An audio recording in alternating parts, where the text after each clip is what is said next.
This is Stephen Robinson of the Play Typer Guide podcast.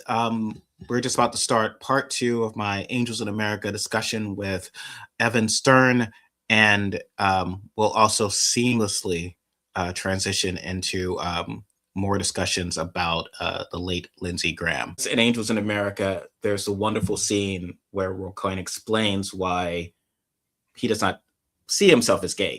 Gay people are a vulnerable, marginalized group without power. He has power. And I've said this, it's like when people ask how Clarence Thomas sleeps at night. It's like I say, very well. And also because he sees himself as a person of power. I am with the powerful people on my private island, and I have no connection with anyone who's vulnerable, even if they share my skin color. And I think, I think that would speak what people would say with Lindsey Graham. We don't know what his sexuality was. The people are now claiming many things. What are your thoughts on that? I'm somewhat skeptical, only in the sense that Lindsey Graham did not seem to have the money and resources necessary to keep this secret to the degree. Maybe I'm incredibly naive. It just seems like who would be protecting him, and why would anyone want to? But what's your take on that? A little tired, frankly, of the Lindsey Graham is gay stuff. Yeah. I understand, and I think it's correct, that a politician who is gay themselves or maybe gay in the context of a fight around gay rights or a statement about gay rights, that it is necessary and appropriate to dunk on them in a certain way or name the hypocrisy. And that's on the Joe character in Angels in America and what he does. And that's very important that Lewis named that. And that was not just a personal direct betrayal, but a revelation of how dangerous this guy was and why he was selected because of the uniquely dangerous role that he would play as a closeted gay man. So there's a time and a place for it. At this point, whether it's jokes at his expense, whether it's people who are claiming that they had certain experiences with him, Lindsey Graham is a white supremacist. Mm-hmm. Lindsey Graham is an opponent of abortion and women's rights and trans rights, and he's one of the most virulent war hawks of our era, whether you go back to the Iraq War or the current war or Israel's blank check. The man has real sins, and they are profound. And we need to discuss them because they are the sins of the Republican Party and the conservative movement. And in many ways, they're the sins of this country. When we look at Amy Klobuchar and Democrats who want to do this respectability politics and friendship politics, and that old saw about Reagan and Tip O'Neill getting together for a drink. Right? While Reagan got whatever he wanted. Like, so, yeah. Well, I mean, that's all. It's like, yes, you guys got along very well when they were kicking your ass. Like, did you notice, like, what happens as soon as, like, Bill Clinton just wins as a centrist? And they're like, we're really angry. I would argue that the substance of his career is extremely important. And there's a lot to whether you want to hammer home a narrative message, or whether you want to understand history, or whether you want to make sense of current elected officials and how they've operated in the past and how they operate today.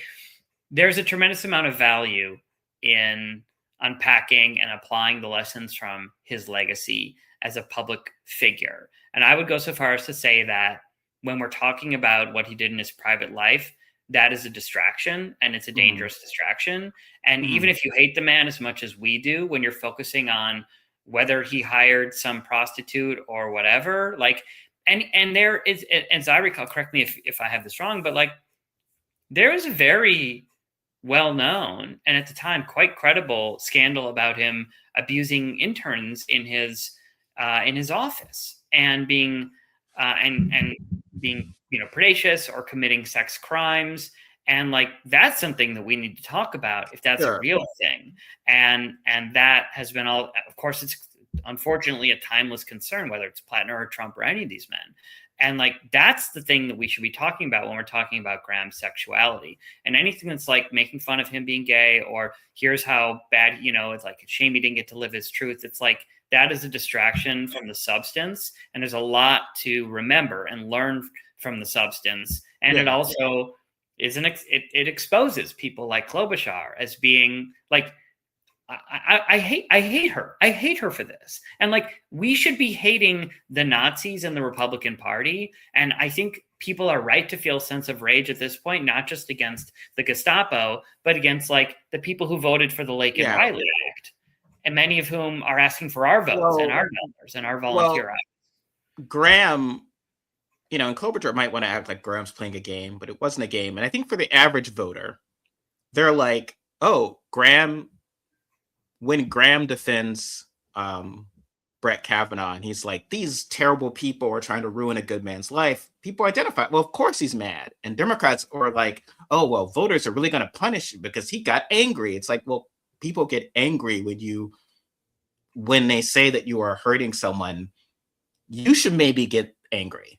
Maybe you should play the game the same way. Lindsey Graham, if under a Harris administration, like Gestapo is coming into South Carolina and tormenting people, he would be apoplectic. And he would not forget that. Right. He would make the point of saying, look, when these assholes came into the state and tortured good Christian people, or whoever the people that he's in charge of protecting, and these people did nothing. It's even worse because they were my former friends. And I remember, I'm sorry, Klobuchar did this. That's what an actual person is going to remember.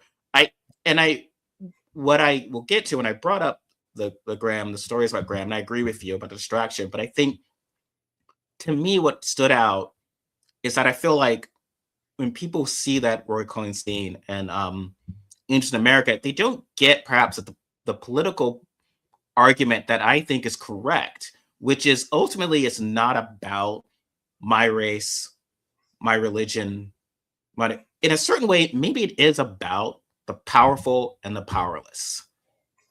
That is what the issue. So he's saying, I am powerful. That's what matters. Like, why do you think I would associate with people because of, and I think the same way, that's the same happening with Graham, and it's whatever. And the problem is identifying with people because they are powerful. When you're Chuck Schumer talking about, well, my friends that I ride my bike with at the gym, and you identify with them because they are powerful. And you don't identify with people who are your constituents because they are not powerful. That is the problem. That is the issue in our politics. It's not about, to me, it's like, I don't hate someone because they make a lot of money. I don't hate people because of, a lot of this stuff is about, it's not about like demonizing powerful people. It's like, but powerful people are able to certain cases abuse that power. And that's what we should be focusing on, the people who abuse power. And I think, and I think that's one of the lessons of the play. I think that's a lesson of Lindsey Graham. As you said, ultimately, he's someone who abused power. He chased power and abused it. And the fact that you can be that close to someone who's doing that and have nothing but somehow a weird sort of, he was so charming and happy and whatever, while being terrible is bizarre to me. And it speaks about where your priorities are or shouldn't be. You said something earlier that really made me think about who gets taken seriously. That this idea that if we demonize Trump, that Republican voters themselves are going to feel demonized and attacked, and we dare not do that. That if we're willing to say the most brutal, most honest truth about the harms that Graham has caused and demonize him, that's also going to somehow cast an aspersion on people who voted for him or people in his party. And we don't see that. We don't see Democrats take that seriously when the question is criticizing Democratic public figures and if that applies to Democratic voters. So it's this idea where, because there's a really close relationship between Republican voters and Republican elected officials, we somehow can't be brutally honest about who the Republican electeds are, because then we're going to insult our friends, neighbors, partners, employers. But we can't do that in our own party because there's a lack of accountability to Democratic voters. There's not a close relationship. And so when we look at Plattner, when we look at El Sayed, when we look at Mamdani, when we look at Bernie, the great threat of allowing voters to actually have sway over the party, where instead of a minority controlling the party's decisions, it's actually the majority, the people, not the big money. That also creates a closer relationship between how we on how our major public figures are demonized or valorized, and how our actual, and so it's a feedback loop that would be much healthy. It would serve our politics. But I think that's part of the reason why in all these mainstream narratives, like you talk about who's got power and who doesn't, that people who are for authoritarian politics, people who are for deporting millions of people, people who vote for rapists and the politics of rape culture, are people who are treated with power because they do have power in their party. Whereas the people who are most fundamentally opposed to all of those things have been deprived of power within our party. And in terms of the play, that I think I really appreciate you pointing out that Cohen is correct. Cohen is right. The play treats him as a legend, as a singularly powerful and influential American figure. The Apprentice, the film, also does that very well. But it doesn't hide his harm and his horrors. And I think his understanding of the way power is, and the way it insulates somebody is accurate. And we would do well to have many of our figures, our elected officials, appreciate that, so they can rectify the distance between the amount of power they wield and the actual power of the people that they're supposed to be representing. Because Roy Cohen is very much a Trump-like person. I mean, obviously he was Trump's mentor. He's corrupt. He's about, I use the courts to get what I want. I'm going to lean on judges. And of course, Joe was horrified that he had sort of a conversation with a judge that, you know, he broke a rule, he broke a norm. It's not that Joe was necessarily would have been opposed to Rosenberg being executed legitimately by following the rules. It's just that you broke these norms. And for you, you know, I think of, you know, you do the rally checking the bulwark. And I think, you know, so many of those folks, both the readers and the folks at the bulwark, sort of represent sort of a Joe politics going against Roy Cohen. And that's necessary to a degree, right? But then how do we balance that with, like, well, obviously, you know, as much as you disagree with Joe, he's not as wholly corrupt and diseased morally, perhaps, as Roy. We don't want a politics of Roy or of Trump, but also we don't want the answer to be that we suddenly Joe whispering in our ears, whispering to say, let's say Lewis's ears, because they would literally embed together because they have more in common, saying, look at what we could actually accomplish a lot. We have a lot in common. Here's what we could accomplish, but let's push aside the Belize. We don't need the Belize liberalism. The two of us combined is a sort of moderate, sensible politics that will then defeat Roy. Belize is actually the problem. Belize is going to keep us from defeating Roy. Like, these are dialogues we're having right now, right? Like, that's so every day we have right now. And so sort of figuring out how to navigate that and how to move forward. So what are some of your kind of thoughts as well? Because we've been talking about that a lot. Well, it's not a coincidence. It's not an accident that Belize is the most flamboyantly dressed character of all of the gay men. And you have Cohn on the one hand, who threatens with very real backup to destroy the life and career of his of the doctor with whom he's had a decades-long relationship. If the doctor so much as says point blank to Cohn that he is gay. So you have this spectrum of men, and of course their gayness is completely valid regardless of how you appear, but that whether he's on duty in the hospital or whether he's out on the streets, or in a diner with his friend, that Belize is always, he's more colorful, he's wearing more kind of effeminate clothing, and so I think he is representing a certain type of visibility in a time when it continues to be, but certainly at that time, it was very much a victimized minority, and particularly under the compounding specter of AIDS and HIV, and that symbolizes the way that the political view, the worldview, the analysis that he has, and he has it. It's available to him.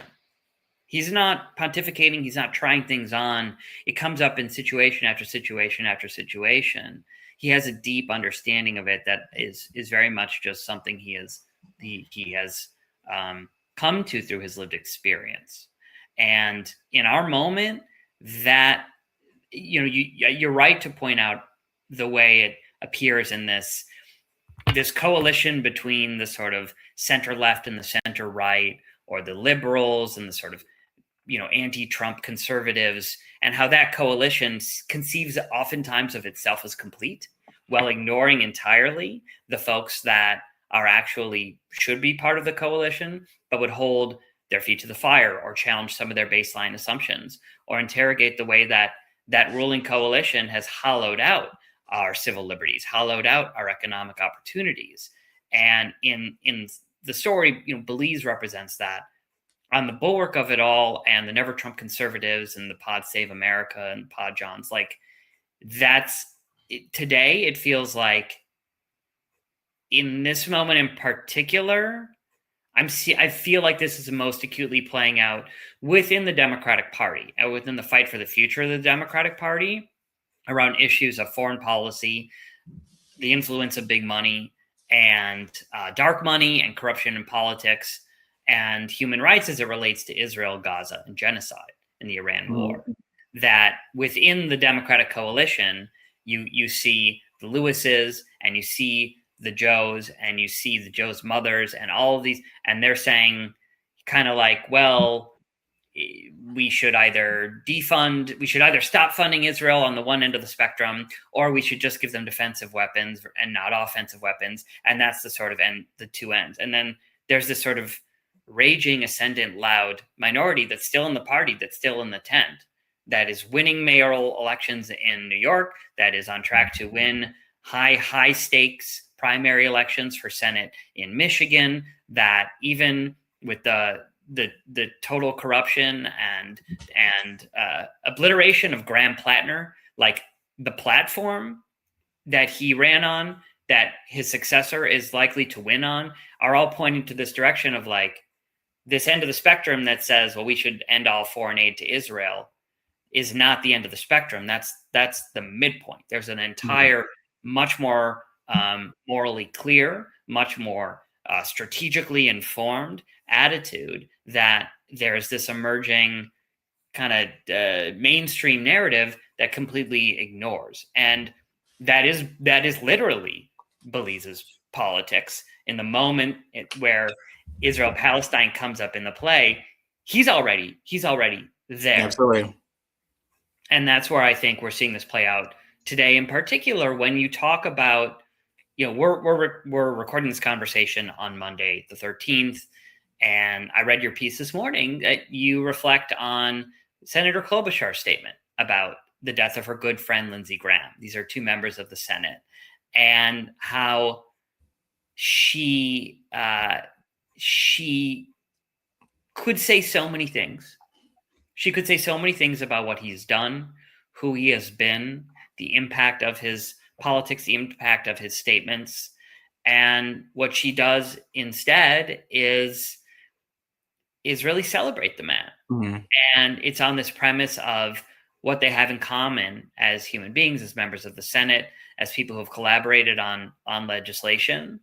When and this gets to, I think, the heart of your question, which is like, so much of the commentary on Lindsey Graham, whether it's glowing from somebody like Senator Klobuchar, who I might remind us all received the New York Times endorsement for president during a previous Democratic primary, along with her friend Elizabeth Warren, who I think is a little bit better on this.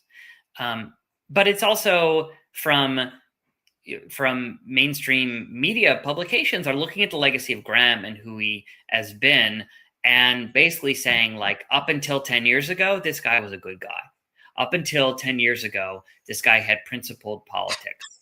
Up until 10 years ago, right, he had genuinely held conservative beliefs, and we had to respect that. And maybe we didn't necessarily agree, but we wanted to agree without being disagreeable. And you hate the sin, but not the sinner, right? When in reality, like, Trump didn't turn this man into anything than what he already was. No. Trump didn't do anything other than activate a more vocal, open, and unashamed version of who Lindsey Graham had always been, whether at the state level or at the Senate.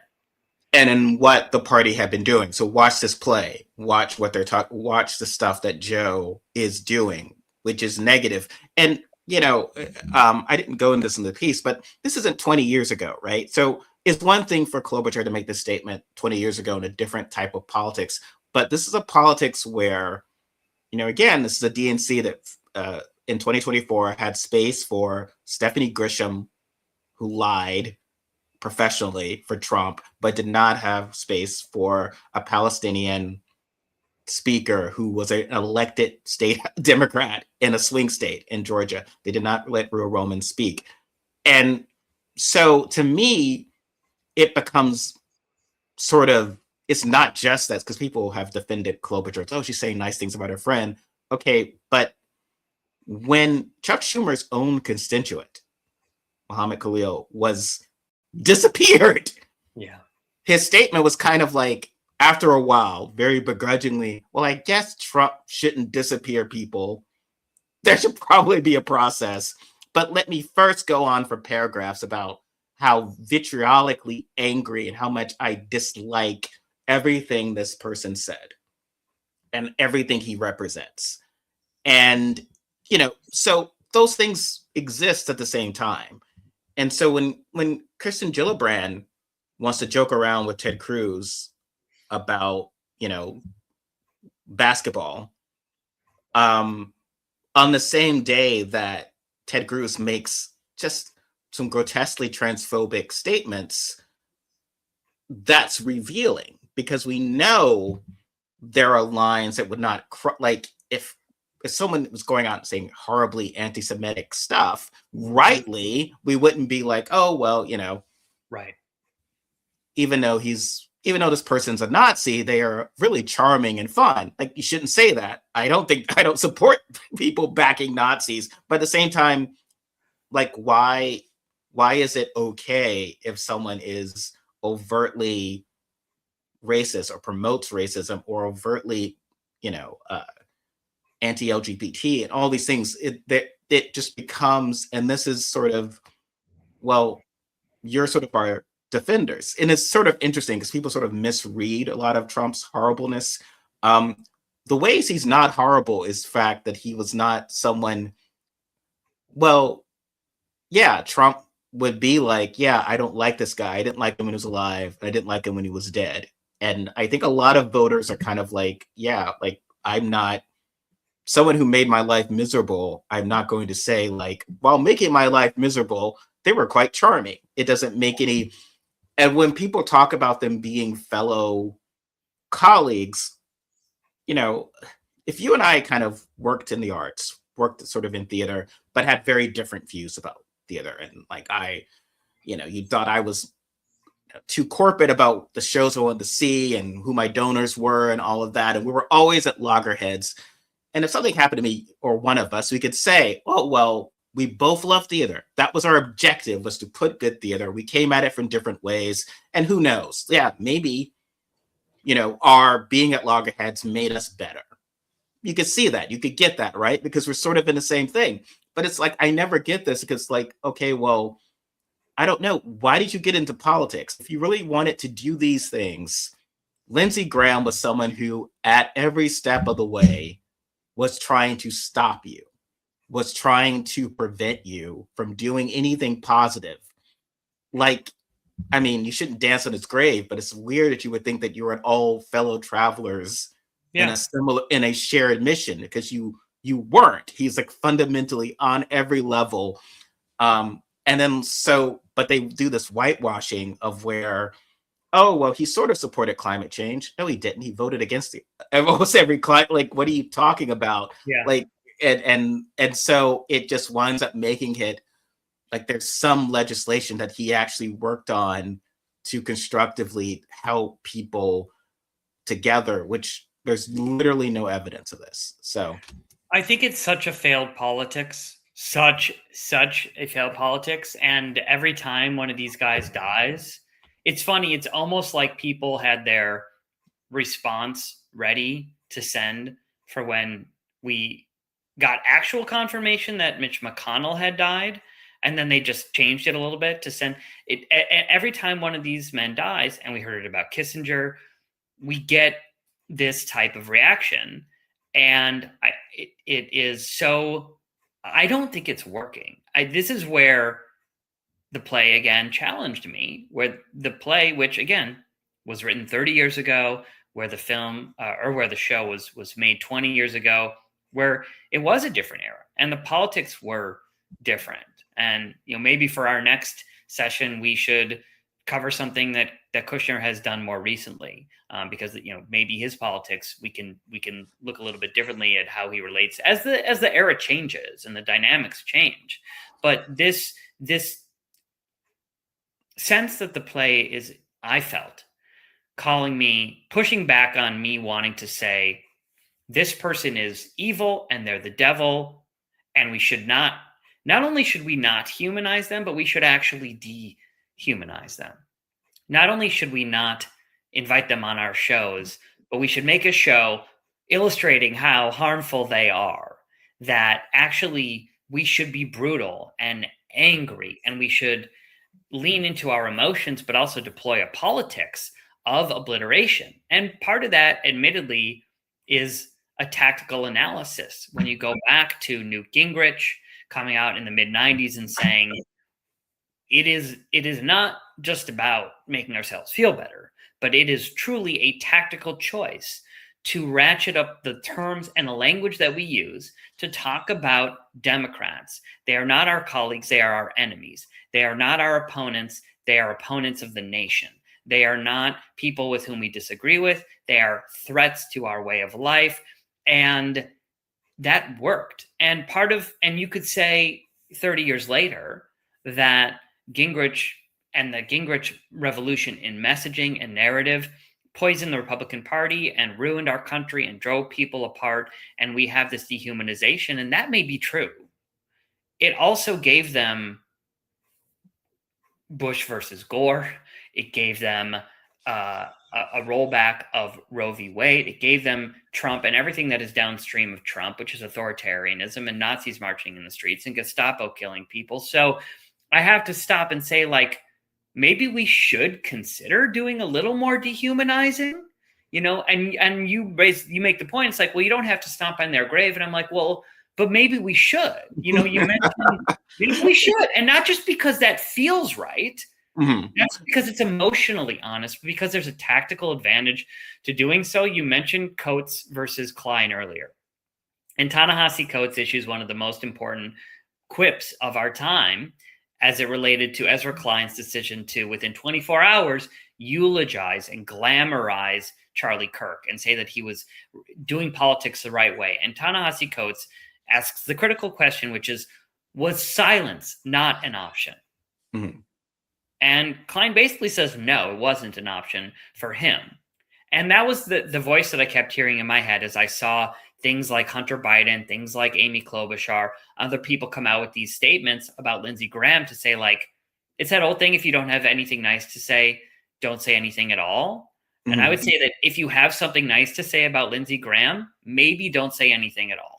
Well, I think it's, when I look at the party and the issues of the party, the Democratic Party, is that they sort of have their priorities flipped. So I'm someone who's kind of like, I don't think everyone who voted for Trump is irredeemable. I'm not of the politics of all white men are terrible or inherently bad, or all straight people are inherently bad, or all, that is useless to me. I'm kind of like, here's what I want to make everyone's lives better. Here's how we do it. Whereas I think Democrats sometimes are more inclined to blame voters and to think that, well, I'm buddies with a Republican. It's not a cool thing. And it's like, but okay, well, the person who's an elected official is choosing this agenda always. A voter is, in theory, someone who's like, what can you do for me? And maybe you can appeal to me, but I'm not always. But to me, it's like, if you're wearing the jersey, I can go at you, right? Like, you're wearing the jersey. This is what you believe, full on, which is very different from the actual larger electorate. We've seen over the past 12 years, this isn't about Trump, this is about Obama. We have seen people who were centrist move to the left. We have seen people who were leftist move to the far left. We have seen people who were conservatives become actual liberals. And so I think the answer is, people can always change if they are open-minded, if they're willing to interrogate their priors. There are 20-year-olds who are locked into their worldview and their ideology, and they could live to be 120, and they're always going to look at things the same way.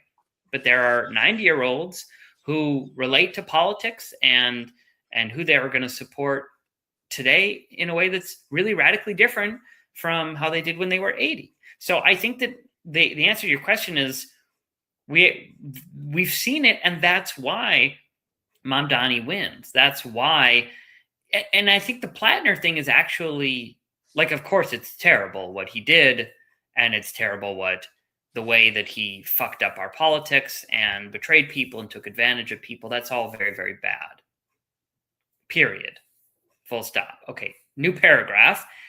This is also a moment of profound opportunity, because if the voters of Maine select probably Troy Jackson, who is going to run on the Plattner mantle and be Plattnerism without Plattner, and they win, then it's going to actually be a much more forceful argument for why this isn't about some charismatic figure. This isn't somebody who looked and acted a certain way. This is about the salience of the issues themselves that transcends candidate. And to my earlier point about Abdul El-Sayed in Michigan, when he wins the primary, that's undeniable. When he wins the general in Michigan, in one of the most important swing states, that's even more undeniable. And these become proof points, not just for influencers and not just elected officials and not just for billionaires that are going to decide which candidate to fund, but for regular voters. So I don't necessarily foreclose the possibility that people can evolve and incorporate new information and adjust their priors, Stephen, because I have. Because sure. I was an Obama bro, right? I was fully bought on with the two-state solution, and we should oppose BDS. And, let's hack out some grand bargain on immigration, and Obamacare is actually good. It's not some crumb that's actually just going to make things worse. Like, I was that person, and it didn't take me that long to become a lot more radicalized and a lot more informed. And so I think that there's room there for a lot of people, and we're already seeing it. I felt this was a great conversation, and I love talking about Angels in America. You talked about something else Kushner had written. I would recommend Lincoln. It's a Steven Spielberg film. He wrote the script for it, and Daniel Day-Lewis plays Lincoln. It actually has sort of, in certain ways, the closest to some of my own politics, in the sense of Lincoln does not allow norms and traditions get in the way of doing what he feels he must do regarding passing the 13th and Reconstruction Amendments, but he also pushes sort of a more perhaps activist Thaddeus Stevens character from, the idea that like, don't fall into a trap, watch your words, and let's just pass this. And I'd be interested in your thoughts about how that's conveyed. But yes, if it's an idea of challenging politics, I would recommend. It's a great film. I would love that. It's actually another film that, thank you for the reminder, I have yet to see and probably should. So maybe the next time we do this, we'll talk about Lincoln. That would be great. All right. Thank you. Evan Stern, where can folks find you? Certain Thoughts on Substack. That's certainthoughts.substack.com. All right. Take care. Thank you. Thank you.